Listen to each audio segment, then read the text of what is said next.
ஆதிசைவ சிவாச்சாரியர் கூட்டமைப்பு சங்கத்தில் பயணித்துக் கொண்டிருக்கும் அனைத்து சகோதர சொந்தங்களுக்கும் இனிதான தீபாவளி நல்வாழ்த்துக்கள். பெரியோர்களுக்கு பணிவான நமஸ்காரங்கள், குழந்தைகளுக்கு என்னுடைய ஆசீர்வாதங்கள். தீபாவளி திருநாளை நாமெல்லாம் ஆவலோடு எதிர்பார்த்து கொண்டிருக்கிறோம். அதற்கு முன் இந்த தீபாவளி என்றால் என்ன? நாமெல்லாம் அறிந்தது என்ன? நரகாசுரனை கிருஷ்ணன் வதம் செய்த நாள் இந்த தீபாவளி திருநாளாக கொண்டாடுகின்றோம் என்றுதான் நாம் அறிந்திருப்போம். இந்த தீபாவளி என்றால் என்ன? தீபாவளி என்றால் என்ன? தீபத்தின் ஒளி பிரகாசமாக எல்லா இடங்களிலும் திகழ வேண்டும் என்பதற்கு இந்த நன்னாளை தீப ஒளி என்றுதான் அழைத்தார்கள். தீபம் ஏற்றி அதனுடைய ஒளியானது எல்லா இடங்களிலும் பிரகாசமாக திகழ வேண்டும் என்று இதனை தீப ஒளி என்றுதான் அழைத்தார்கள். இதுவே மருவி வரும் காலங்களில் தீபாவளியாக மாறியது. இந்த தீபாவளி அன்று ஏன் நல்ல எண்ணெய் தேய்த்து நீராட வேண்டும்? நல்ல எண்ணெயில் லட்சுமி வாசம் செய்கிறாள். இது நாமெல்லாம் அறிந்ததுதான். ஆனாலும் நல்ல எண்ணெயில் லட்சுமி வாசம் செய்கிறாள் என்பது எப்படி தெரியும்? அதற்கான புராண கதைகளை நாம் பார்ப்போம். இந்த தீபாவளி திருநாள் கிருஷ்ணன் நரகாசுரனை வதம் செய்ததற்காக கொண்டாடப்படுகிறது. அப்போ கிருஷ்ணனை அல்லவா நாம் எல்லாம் பூஜை செய்ய வேண்டும். ஏன் லட்சுமி தேவியை பூஜை செய்கின்றோம்? நல்லெண்ணெயில் லட்சுமி தேவி வாசம் செய்கிறாள். நாம் எல்லாம் லட்சுமி தேவியை பூஜை செய்கிறோம். இதற்கு காரண காரியம் என்ன? அதற்கான புராண கதையை சற்று பார்ப்போம். ஒரு முறை மகாவிஷ்ணு லட்சுமி தேவியை தேடி வந்தாராம். தன் கணவர் வருவதை பார்த்த லட்சுமி தேவி எள்ளுச்செடியின் பின்னால் போய் ஒளிந்து கொண்டாளாம். மகாவிஷ்ணுவுக்கு தெரியாது தேவி ஒளிந்திருப்பது. மகாவிஷ்ணு சற்று சிரித்து கொண்டே தேவி இருக்கும் இடத்திற்கு வந்தாராம். அப்பொழுது லட்சுமி தேவி அந்த எள்ளுச்செடியின் பின்னால் இங்கும் அங்குமாக ஓடி ஓடி ஒளிந்து கொண்டாளாம். அப்பொழுது லட்சுமி தேவியின் பாதம் அந்த எள்ளுச்செடியின் மேல் பட்டு அந்த செடிகள் சிதைந்தனவாம். எள்ளுச்செடியின் மீது லட்சுமி தேவியின் பாதம் பட்டு அந்த எள்ளுச்செடி சிதைந்ததனால் அந்த எள்ளுச்செடி லட்சுமி தேவியை பார்த்து, தங்கள் பாதம் என் மேல் பட்டு நான் சிதைந்தேன் தாயே என்று கூறியதாம்.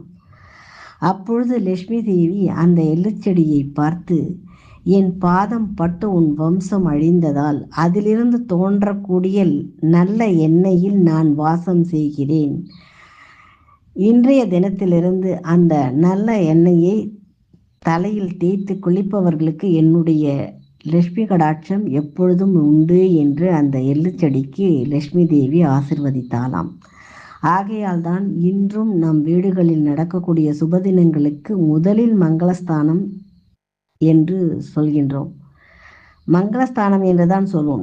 அந்த எண்ணெய் தேய்ச்சி குளிச்சாச்சான்னு கேட்க மாட்டோம். மங்களஸ்தானம் ஆகிவிட்டதா என்று தான் கேட்போம். மங்களகரமான அந்த நேரங்கள் அந்த எண்ணெயை தேய்த்து குளிப்பதால் நமக்கு லட்சுமி கடாட்சம் கிடைப்பதாக அந்த லட்சுமி தேவியின் அருள் கிடைக்கிறது. சகல சௌபாக்கியங்களும் கிடைக்கிறது.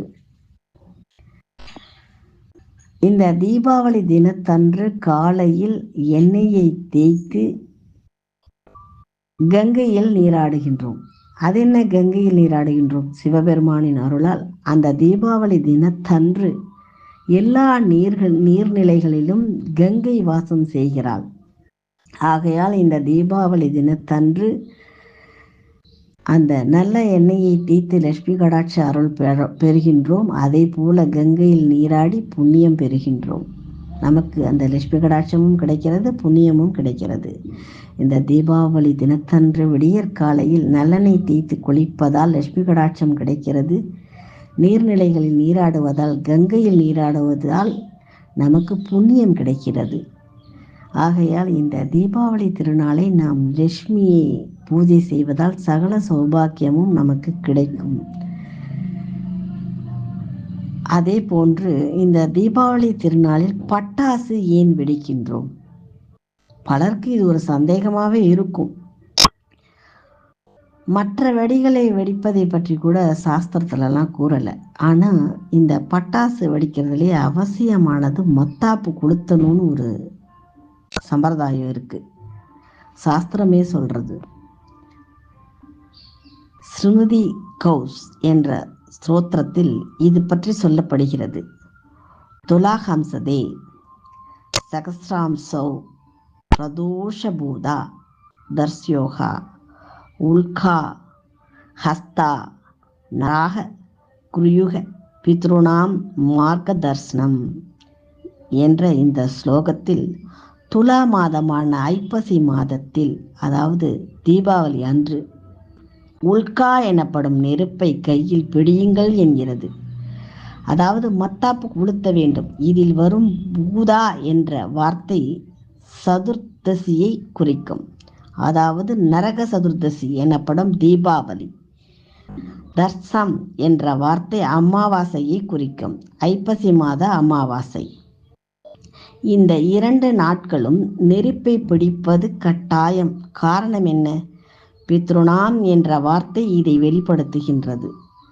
பித்ருக்கள் எனப்படும் நமது முன்னோர்கள் நாம் காட்டும் இந்த வெளிச்சத்தை பயன்படுத்தி தங்கள் வழியில் சொர்க்கம் நோக்கி முன்னேறி செல்கின்றார்கள். இந்த வருடத்தில் இருந்து பட்டாசை விரும்பாதவர்கள் கூட கண்டிப்பாக மத்தாப்பாவது வாங்கி கொளுத்தி விடுங்கள். நம் முன்னோர்களுக்கு பிரதோஷ காலத்தில் உல்காதானம் செய்வோம். அதாவது இந்த பட்டாசு அந்த வெளிச்சமானது நம்மளுடைய முன்னோர்கள் நல்ல மோட்சம் கிடைப்பதற்கு வெளிச்சம் காட்டுவது போன்ற ஒரு சம்பிரதாயம் இருப்பதாகவும் கூறுகின்றது. இந்த தீபாவளி திருநாள் எவ்வளவு பெருமை வாய்ந்தது! நாம்